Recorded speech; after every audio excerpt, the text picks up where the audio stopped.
Hi guys. So space. Space is known to a lot of us as the final frontier. Everybody since the beginning of mankind has wondered what's out there, which in film industry has stemmed the genre of sci-fi. So many sci-fi movies have been made since the mid-'80s, early '70s, until now. But none, in my opinion, have affected our generation and generations before, and probably generations in the future as much as the Star Wars franchise.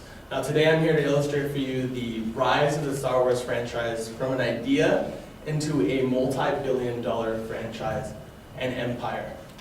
No pun intended.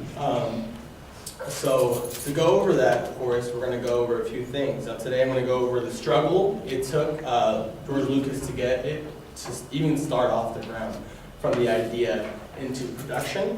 I'm going to talk about how marketing affected the huge turnout and the success of the company and the franchise, and how self-funding allowed it to blossom in the way it has and will continue to do so in the future. Now, to start off with the first thing, of course, I myself usually have gotten interested in Star Wars. I've been watching them since I was a little kid. Probably the first trilogy of movies that I've watched and have continued to watch into my adulthood. I go to Comic-Con every year for the last 5 years, and I've actually learned quite a bit about the franchise. Now, today, this project actually, or this speech has actually allowed me to learn even more about it. I've gone in and learned things that I didn't even know before. To start with everything, of course, the struggle it took to get there, we're going to start with George Lucas. George Lucas, of course, didn't even want to be a director when he was going through school. He wasn't doing so well. He actually wanted to be a photographer for a while.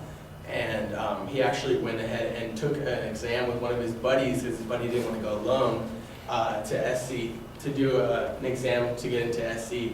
He took the test, didn't think he was going to pass, actually got accepted. Now, he was split between SC and a different school, and his father encouraged him to go because he said they had a photography department, which actually, when he got there, he actually ended up going, he got there, he learned it was a cinematography department. So then he started going in there and actually developed a passion for cinematography and directing later on. Now, he went ahead and started, his first movie that he did was called THX 1138, actually was a huge flop in box offices. He worked with Universal Studios to fund that movie and didn't even make over $1 million in box office sales, according to thenumbers.com, which I read about. Now, after that, he had this idea for a space opera, of course, and the struggle with it was, of course, this script was about a 6-hour long movie. It would have been a 6-hour thing, which we later know now that he divided into 3 parts, the first original trilogy, episodes 4, 5, and 6. So he went to a couple companies and they were just like, you know, your first movie didn't do so well, it was also a sci-fi, why the heck are we going to fund you for this one? It wasn't until he went a year or so later, after many meetings and many, script revisions, that he went to Fox Studios and they were able to give him a chance. Even after that, in early production, mid-production, they were very close to shutting it down just because the script was so bland. He had to bring in several writers later, which I read on biography.com. He had to go ahead and bring in several people to revise the script over and over and over and over again after splitting it up to get it to where it is today. And so it's weird to think that Star Wars might not have been anything to begin with, because I can't imagine my life without it. I've been watching the movie since I was a child. So how did it get as big as it is? Well, that has to do with marketing. Marketing played a huge role in setting it up to be a big phenomenon to begin with, and of course following into the new movies even. I wanted to show you guys a quick video here. I didn't want to go too crazy with the visual just because we're all pretty familiar with the franchise, right? Or most of us, I would hope. Go ahead and this video for you.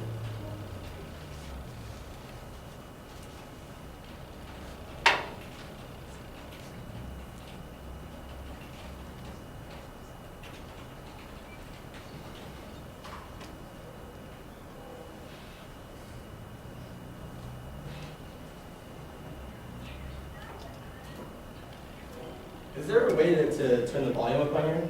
The knob on the dashboard. When it says volume? Yeah, sorry about that. There you go.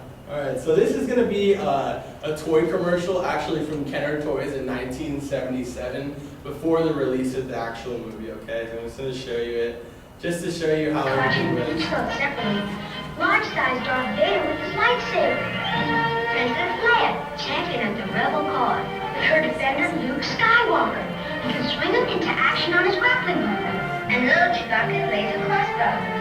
Star Wars large-size action figures, up to 15 inches tall and ready for action. Large-size Darth Vader, Chewbacca, Luke Skywalker, and Princess Leia each sold separately from Kenner. There's a bunch of more commercials and stuff that came out for the toys. And this, mind you, this was before the movie even began production that they were doing all this stuff. Now I brought up this visual just because Kenner Toys, actually, the funny story is he had gone to them and made a deal, about $100,000, which I read in the Hollywood Reporter, the deal was made for, and they were not expecting to have sales as big as they had. Over the span of the first year, they actually had 40 million of those figures, those little figures.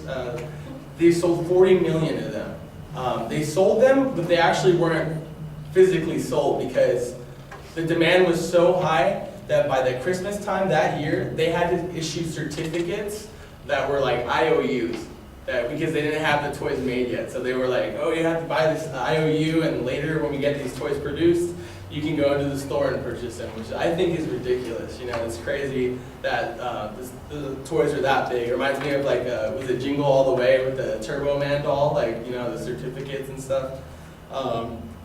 Another huge marketing company that helped them out was actually Marvel Studios. Marvel Studios actually issued several comics leading up to the release of the movie. So they developed comic books that were before the movie came out and got people interested in the movie. So you can imagine going to a comic book store, seeing this comic, reading about it, and saying, "Wow, this is crazy." And then later on, a movie's coming out this year. Like, you know, I think that was super beneficial into gaining, interest from not only the young generation, of course, but teens, people about, 13 to 15 that were actually reading comics around that time. So marketing, of course, was a huge deal into the production and the success of Star Wars. The last thing I want to talk about right now is going to be self-funding. So self-funding played a major role in the profit, as well as how everything got to be as well. When Lucas went ahead and made the deal with Fox, they actually offered him $500,000, which is triple what he made in his first movie, to take the deal. Lucas made a counter offer to only accept $150,000 if he keep the marketing and the licensing rights to the sequels as well, which we now know 6 movies later, each one making over billions of dollars, was an extremely smart deal for Lucas to make, and a poor one for Fox. Now, the self-funding that we're talking about, after that, he made that deal, he never had to go through another company again. He started Lucasfilms. He actually had a side company as well called ILM, Industrial Lights and Magic, which actually was the effects division of everything. So he was 100% self-sufficient in that, which was amazing, and in turn gave him full control over where the movies were going. So overall, of course, we have the struggle it took to get there, which was a huge deal because Lucas didn't even have anyone's support to begin with. Then we had the marketing guys, and then the marketing, of course, from Marvel Studios and Kenner Toys got huge interest into the movie. And then, of course, last, which I just went over, is going to be the self-funding, which is going to be how Lucas was able to fund his movies himself after the first movie and allowed it to blossom into the franchise it is today. That's pretty much all I got, guys. I just want to thank you for your time, and yeah, thank you.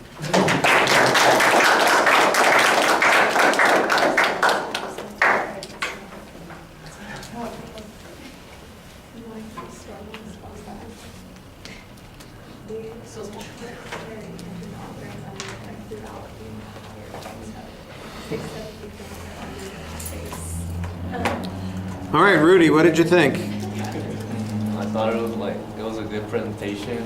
He had he gave a preview of what he was gonna say, and he did it all organized, and the delivery, it was clear, and like he spoke in a clear tone, and he referenced the statements that he said, and he also I liked how when he showed the video, he connected it to the success of the Star Wars.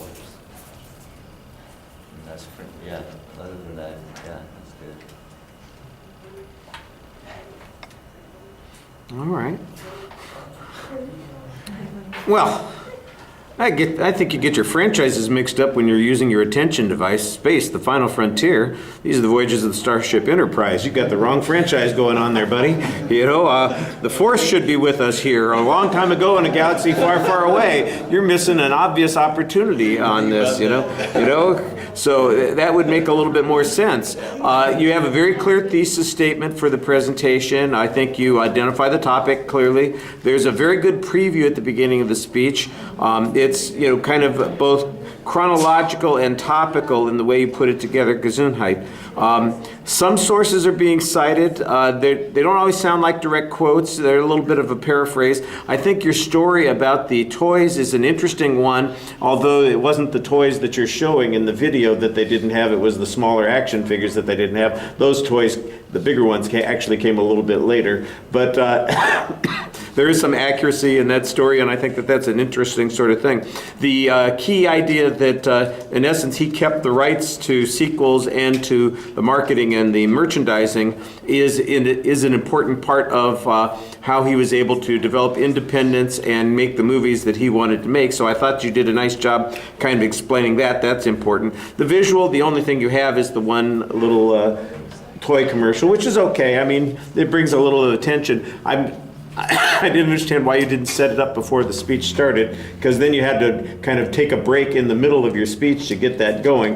I thought that you did the right thing at the beginning of that process by continuing to talk and try to keep the speech going, but as it got more technically involved, you talk less, and suddenly, it's just, we're watching you try to manipulate that stuff, and that would have been an easy thing to do ahead of time so that you didn't have that problem. It doesn't seem like there's a lot of planning in the visuals. It's not well integrated in the presentation, so I think you could probably do a little bit more. You got to watch your time a little bit. You go over time a bit, and although it's well organized, I do think that the summary at the end helps you a lot more than the signposts in the body of the speech. And you got to work on your exit line also. I mean, you got the Porky Pig exit that's going there, and that's, I think, problematic, especially when we've got so many iconic lines from the movies that you could be using, that sort of thing. All right, thank you.